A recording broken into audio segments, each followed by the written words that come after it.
Hello, welcome to the very first stream for Classical Sauce. Today we're going to be looking at The Pronunciation of English by Daniel Jones, a classic book on pronunciation. I'm going to read through it and hopefully learn some things, and we'll all learn some great things together. Okay, let's begin with the... Wow. Something strange is happening. Let's begin with a preface here.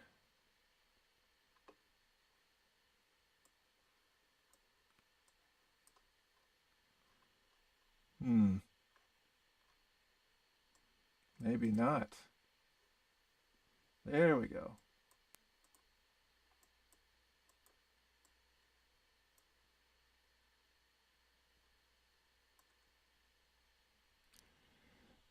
In studying the pronunciation of a language, two things are necessary. Firstly, to acquire familiarity with the various elementary speech sounds of which the language is composed, and the modes of producing them. And secondly, to learn when and in what combinations the elementary sounds are used so as to form words and sentences.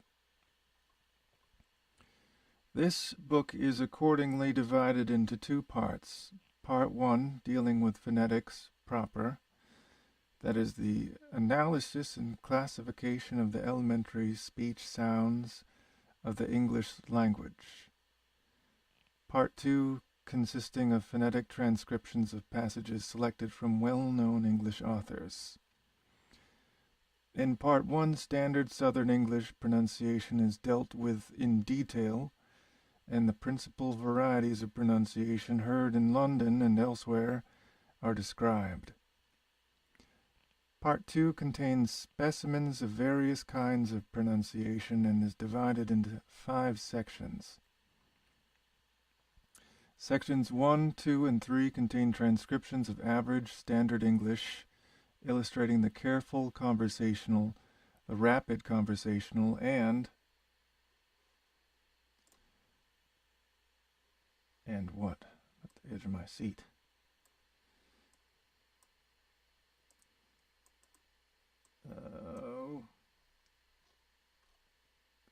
The declamatory styles of pronunciation, respectively.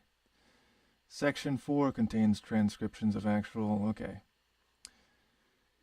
So, to sum up all this stuff so we don't have to read it, he's basically telling us his brand new style, which this is the first book, I believe, could be wrong, to use the International Phonetic Alphabet. It's almost like his introduction to it for the world. And if anyone's seen Pygmalion, it's apparently based on this person. Table of English speech sounds. This table is for reference only. It should be used constantly in connection with a detailed description of the sounds. Okay. So this is his chart, I guess, of what the International Phonetic Alphabet was at that time. Slightly different. If it ends up being too different, maybe we'll do a comparison. But plosive, p, b. See, everybody knows on this side it means it's voiced. It means you give some vibration to it. Same with t, d, k, g. And a disclaimer, I'm not a phonetician or anything like that. Just a layman who's learned a couple things about this process, but no expert. So go ahead and look and see how there's nothing next to that that means automatically that it's going to be voiced. So, n, n.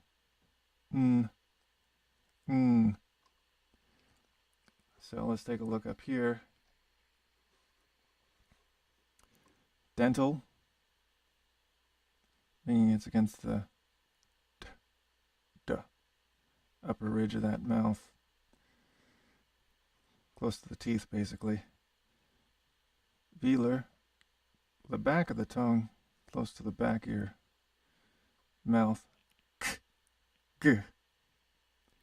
And so if you just make that exact same sound but nasalize it and hold it, ing.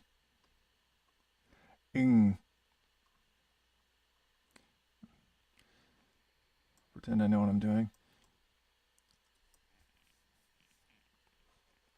Fricative, of course, is a steady stream of air. Ooh. And I don't know what he wants his W to be. Let's see, that's bilabial. Ooh. So we got these pairs here. The, s, z, sh, j, r.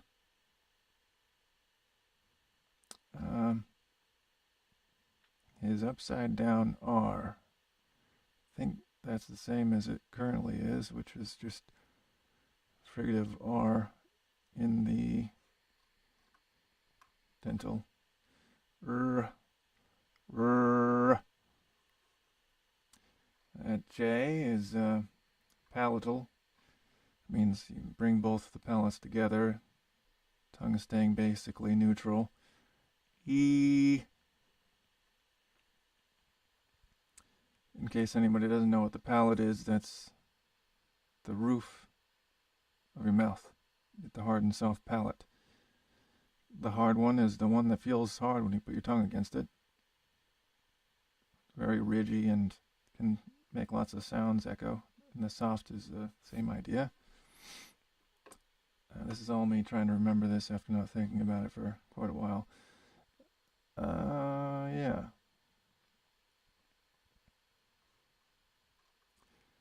And now, obviously with these vowels, you're not going to be talking about voiced or not voiced because they're always voiced.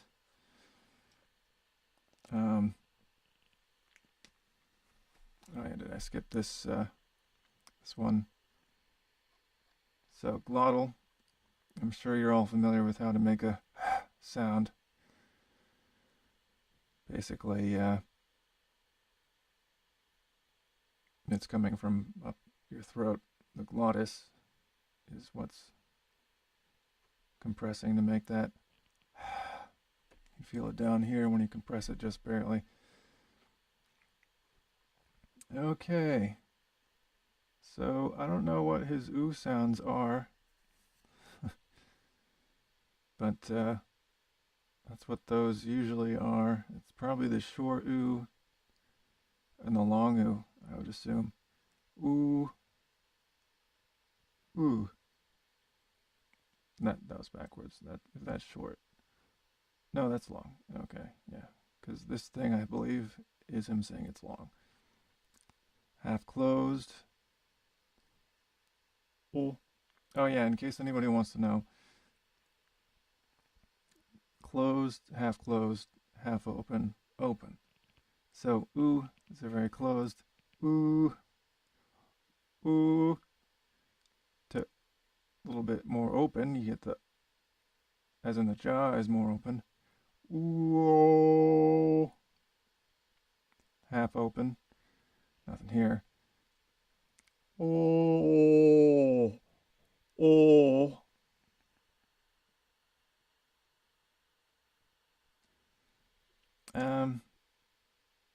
Not entirely sure what that's supposed to be. Maybe like the A sound or something. Oh. Okay. Then you get the same kind of idea here. E. I think that's the short one. E. That's the short one. E. Eh. Eh. It's a little bit more back. Now the standard rule, if you're either a British person or classically trained American speaker. It's not really standard anymore. But there was such a thing that we might read someday called Speak with Distinction, as well as a lot of other insane books people used to read, like in Harvard and stuff like that. There was a big thing back in the day. Anyways, this is a little bit more open. And then you go to the back of the mouth. That means that the back of the tongue is what's causing the constriction.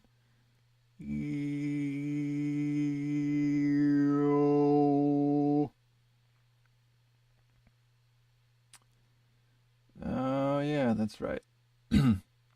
So, like with consonants, one side means voiced, one side means not voiced. With vowels, it means if it's probably on this side, it's rounded, and it's not. I think that's why this has the parentheses, because it doesn't apply, and these are all rounded. Maybe. Who knows? Either way.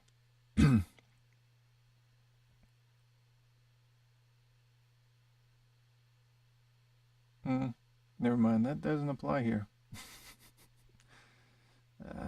Yeah. So, let's just go through these then. This is a very long reading. A, and this one's rounded, obviously. Rounding just means you round. It should be straightforward. A is not rounded. A-O.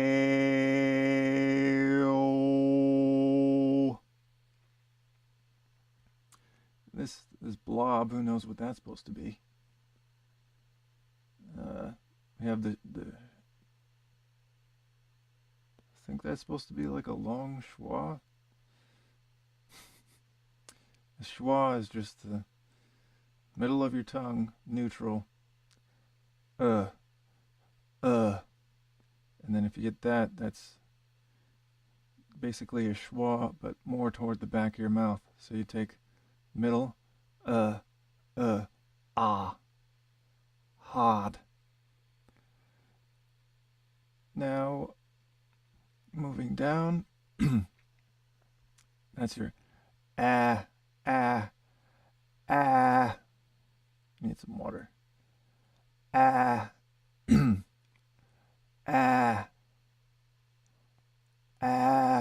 Oh, ah, back ah, oh. Don't know what that's supposed to be. Short or. The sounds are underlined in the table are breathed. All others are voiced. Okay, I could have just read directly underneath and seen that. Sounds which appear twice in the table have a double articulation, the secondary articulation being shown by the symbol in parentheses. Yeah. See the sections relating to the sounds in question. Okay, next page.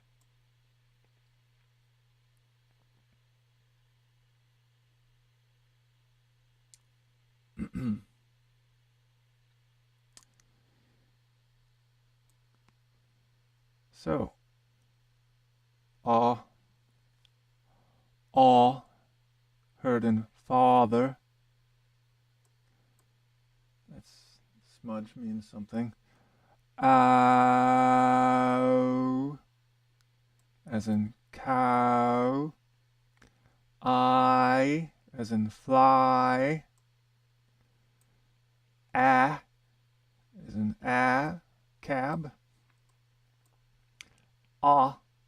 As in much. It's the one behind the schwas. Get my mouth in position. much. Boat, day, thin. Is that the voiced one? Then, a,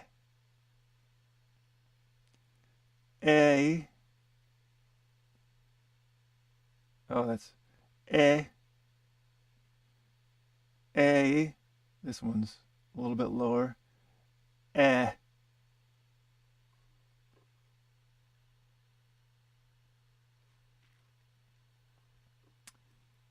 okay. I think that's supposed to be, oh, that's what this one is. So right under the schwa, the middle position, if you just tuck your tongue just barely, I think it's down under it. It's somewhere. So you got above, bud, if you're going to do bud, bird, bird. Foot, g, that's that velar in the back of the mouth. G, give. Glottal, hurt. E, queen. E, queen. E, lip. E, you. Oh no. What did I press? All right. Hey. Oh no. What did I press?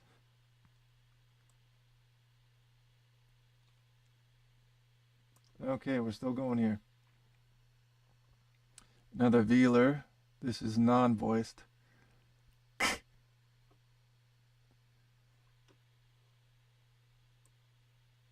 L. It's a nasal. L. Leap. Or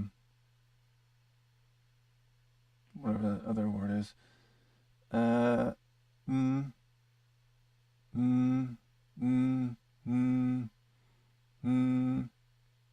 It's coming out of my mouth.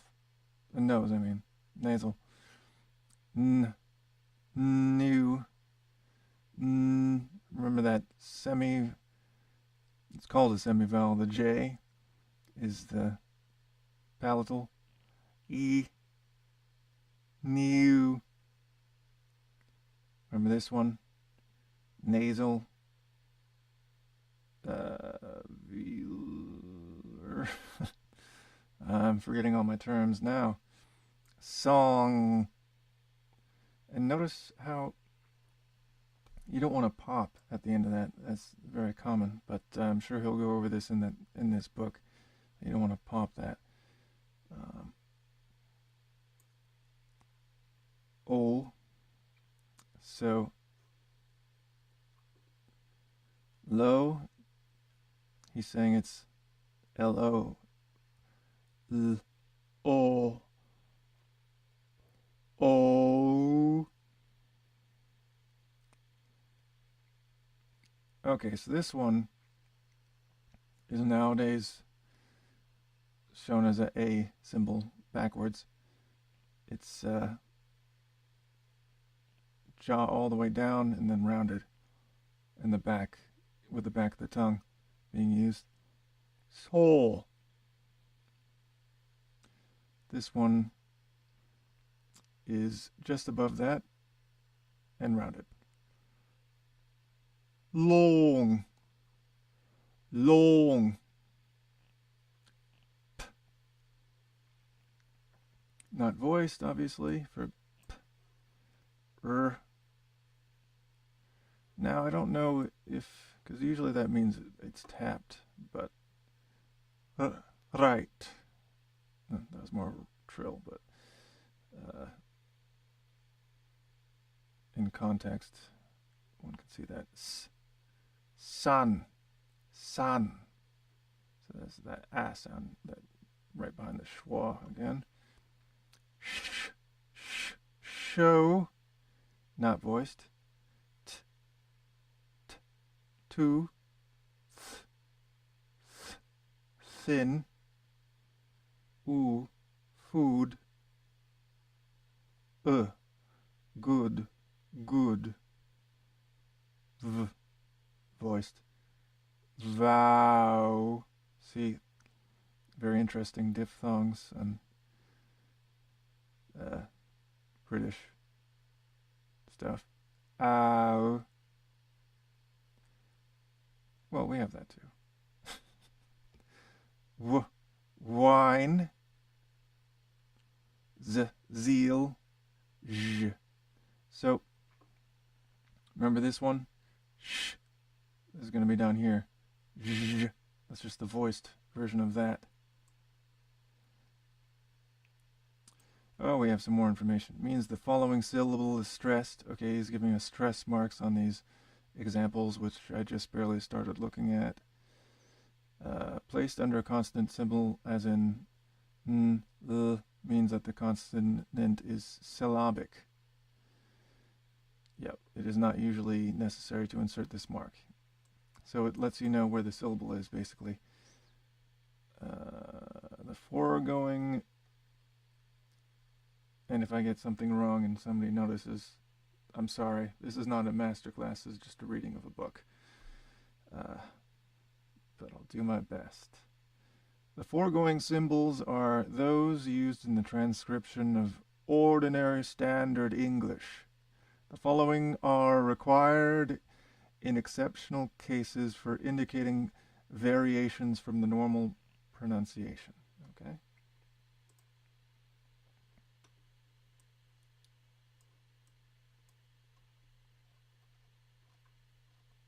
Whoa.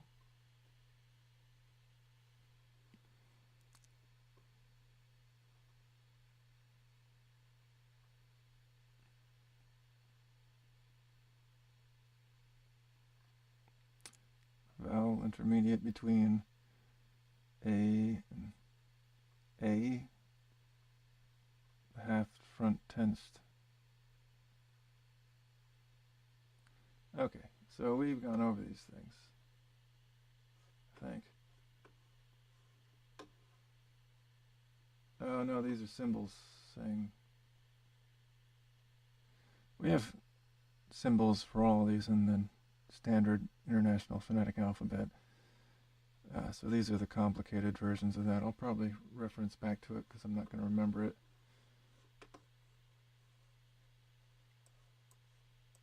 Okay, next.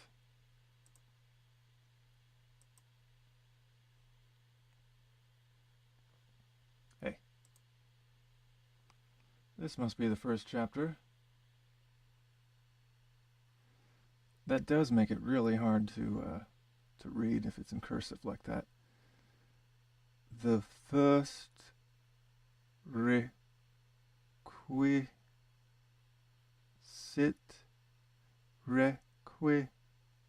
requisite of a good alphabet in that it should be capable of being written and read with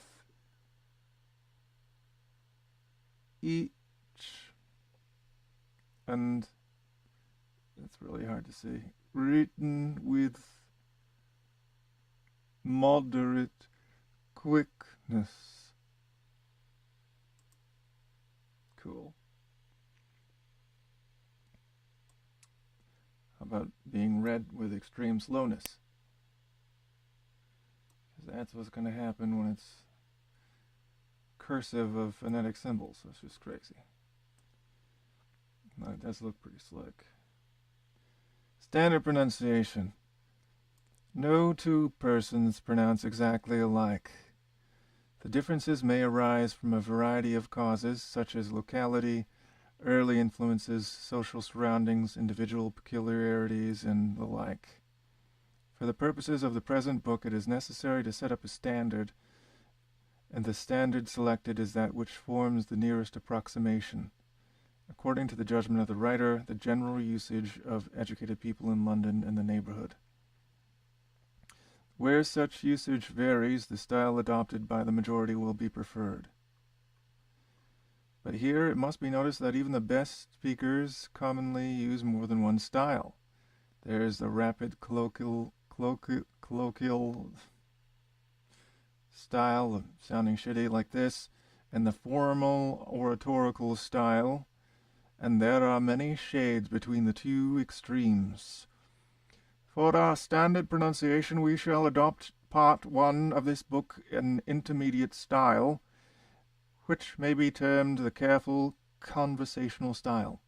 The form of standard pronunciation will be denoted by the abbreviation STP, and it will be understood that whenever phonetic transcription is used, STP, Stone Temple Pilots, is intended to be represented unless the contrary is stated. Students should note carefully all points in which their own pronunciation differs from STP. Standard pronunciation. Okay. I don't think I really paid attention to anything I just read, so hopefully someone else did.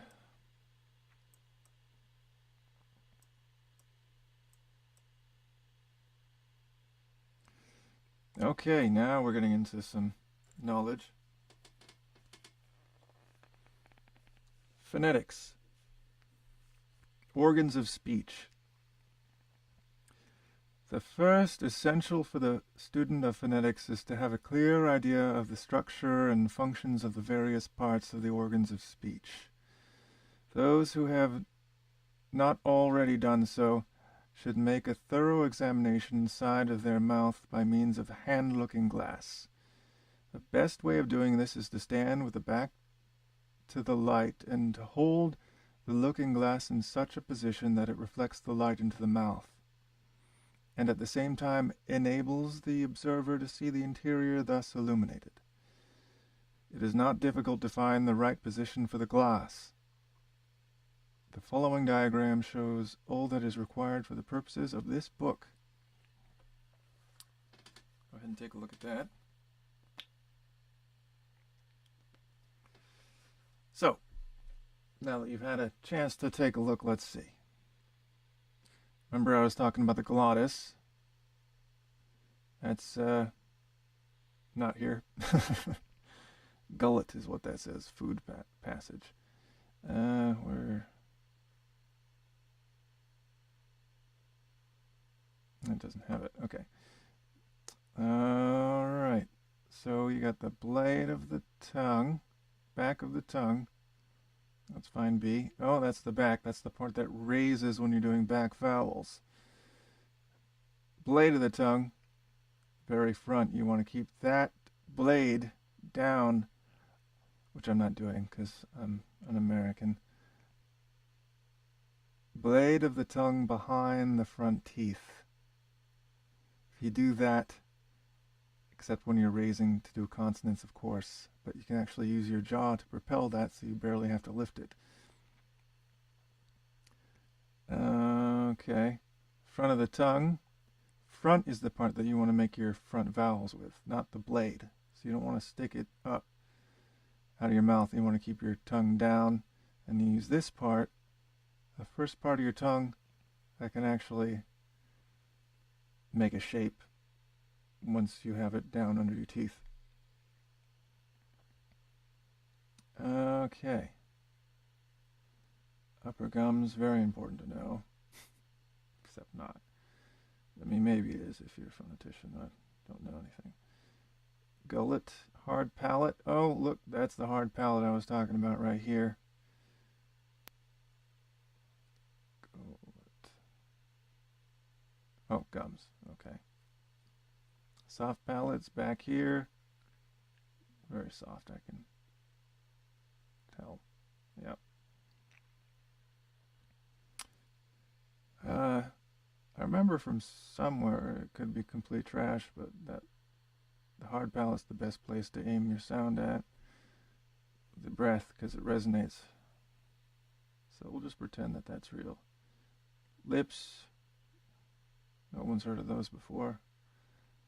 Pharyngeal cavity, pharynx.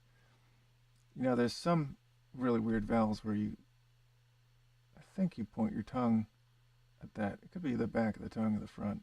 It's been a while since I looked at it. It's interesting. Oh. Who knows? Uvula. That's good in case you want to take this back part of your tongue, put it up against that. All of a sudden, you can become a French person. Ha. Ha.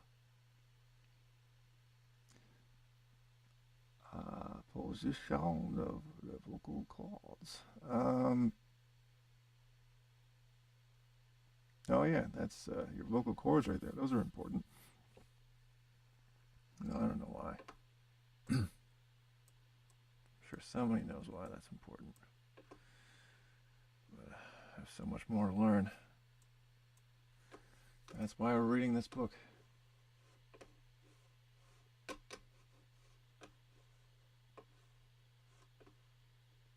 question is where the mouse went to. That's always a problem. So early in the morning that I can't see the mouse anymore.